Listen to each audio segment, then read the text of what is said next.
That is a stone cut rule, or rule cut in stone. Every syllable must begin with one consonant and have only one vowel. Okay? There's a second rule. There are only two types of syllables, open and closed. There's no half open, half closed. There's only two types of syllables, open and closed. We'll find out what that means.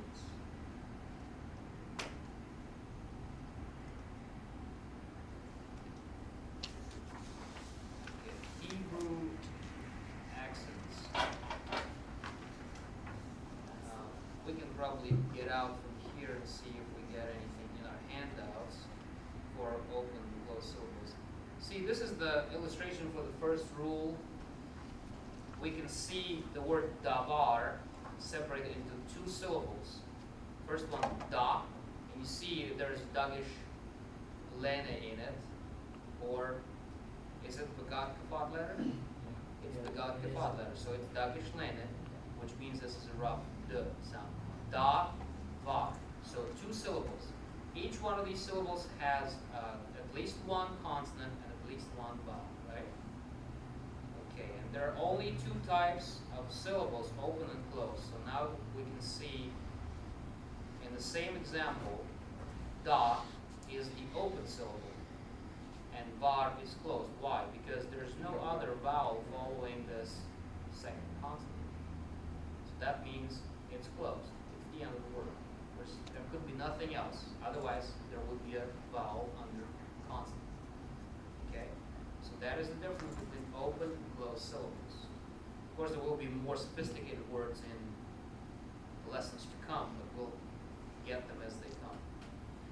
Okay, syllabification, Hebrew accent. So let's move back to the PowerPoint and move back to Hebrew accents. Hebrew words are usually accented or stressed on the last syllable. That's where I made a wrong comment. I said they're usually stressed on the first syllable. And it is a correct comment, because when you will read Hebrew, you will discover that most of the words are actually stressed on the first syllable. But as a rule, they're supposed to be stressed on the last. When you don't see any accent marks on the word, that means it's supposed to be stressed on the last syllable. When you see the accent marks, and it's usually the case, that is where you have to place the stress. So it's an anomaly, that's why the accent mark appears there. So it is clarified for the reader to put an accent or stress on this particular vowel sound or syllable. Okay? Let's look at the handout that you have on your CD, and I don't want to print. Most Hebrew words are accented or stressed on the last syllable. So, what's the stress on this word here? How do you read this word? Sefer, right? Okay. Sefer. Okay. Syllable classification. If we move back to our syllable classification, we will learn about what is tonic, pretonic, and propretonic. So let's say, what word did they give us for example there? Devarim. So devarim.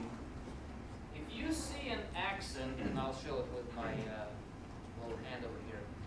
If you see an accent on the very last syllable, it's called tonic.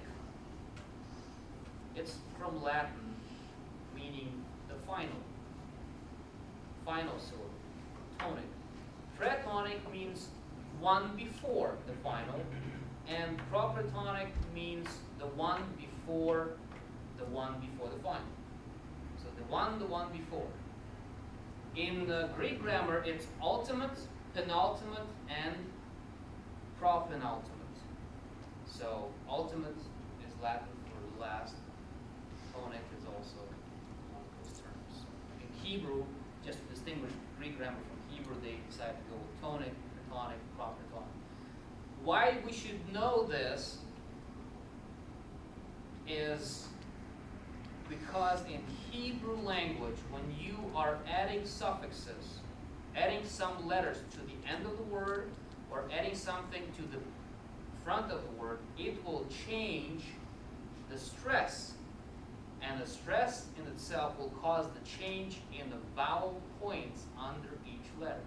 For some of them it will be shortened, for others it will be lengthened, to compensate for addition of either long syllable, meaning the syllable with the long vowels, or syllable with the short vowels. Okay? We'll get to it when we'll start reading. Yes? So the actual accented syllable is the tonic syllable. So if there was an accent mark over the first syllable, it would be the tonic, and then there wouldn't be a pretonic. No. That's You said something last. If there was an accent mark on the first syllable, then that would be the tonic syllable, and there wouldn't be a pretonic or pretonic. No. If the accent is on the first letter, this will be called propritonic accentuation. Because when the accent is on the last syllable, that is called tonic. What page? Page 18. Page 18.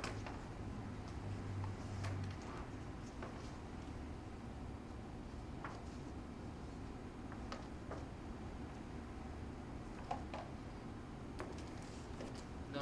What they're saying here is not that the first letter is called accent. Tonic means if it's the usual accentuation, that means with the word dabar, which is the accent? On which syllable? Look at this next sentence where they put an example. They've accented the first syllable, and they call that the tonic syllable. Let's say. Pretonic and propritonic is for any syllables occurring before the accented syllable. Yeah, that's what we're saying. Isn't it what everybody understands? What are we saying? What am I saying? Restate it, maybe. It's a devarim. Which syllable is here called tonic? The last syllable. Last. So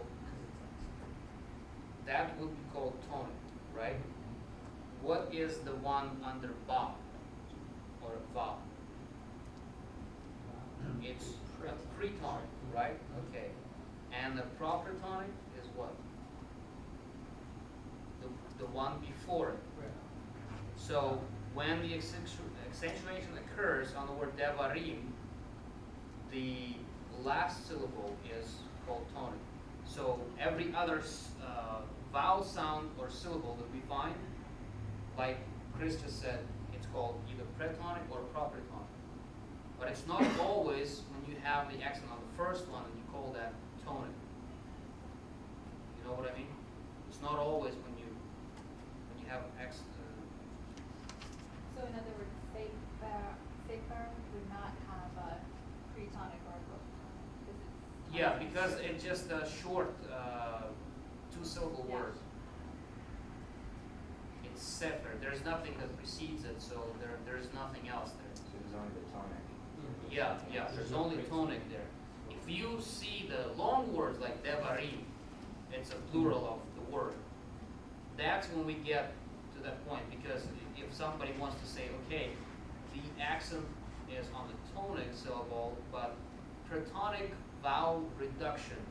So now you know that you need to reduce the vowel of the preceding syllable. You see where it's important? Or you need to reduce or lengthen the vowel of the one before the preceding the accent. Yes. And is that when the changeable and unchangeable matters? Because at that point you find out Yes. whether you can change it or not change Yes. it. Yes. That's where it all comes to play. So the reason why you need to know that is because if the certain rule says it calls for a propritonic vowel reduction, that's where you know it's not a proper tonic accent, it's a proper tonic vowel reduction, you see. Accent is always, see the word tonic, tone of voice, tonic, so you, atonement doesn't play here, so, tone, that will kind of help you maybe to make that kind of distinction. Okay, so syllables may be classified without reference to accent, as we said, ultimate, penult, and antepenult. Well, that's a different one. That's without the accent.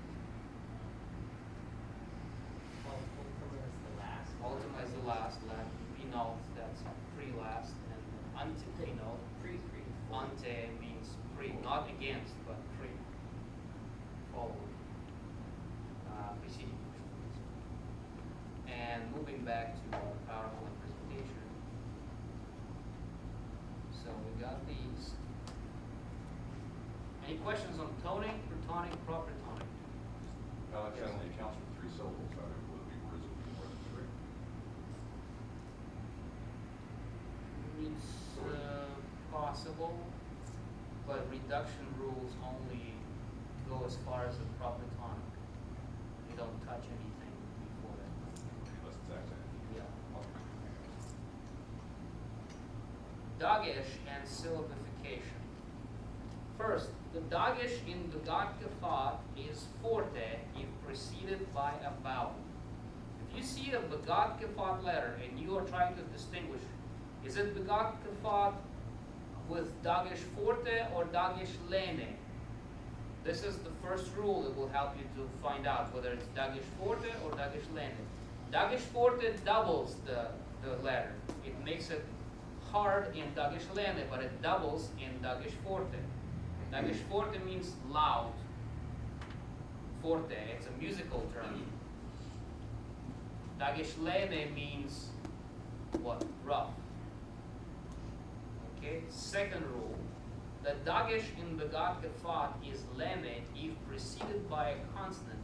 Let's say if you have a syllable that precedes syllable with a dagesh in it, and it's preceded by a vowel. This would always be dagesh forte. If it's preceded by a consonant, that's going to be dagesh lene. So we're talking open and closed syllables. Somewhere close to it. Somewhere close to it. Only in this instance, it might be a syllable in the middle of the word. Usually close syllables are close to the end. In this instance, it might appear in the middle. In an instance when it wants to double the letter sound or roughen the letter itself. It's distinctly important that, yes. Is there ever a time where a Begat Kafat letter is somewhere in the middle of a word and not preceded by a vowel? They're always constant vowel, constant vowel. Only if it's a silent. Remember, there's a rule of syllabification that every syllable has to have at least one vowel Right, so and one consonant. So the only time it can be a landing of the get commit would be if it was the first letter of a word. We'll get an example on the Chris, page. yeah. Look at the page. If it's a silent vowel like a sheva, Let's say page Then it would be a 19, linnet. The word hukah. you know what I'm saying? The word is hukah. Hukah. There's dagesh forte here. It will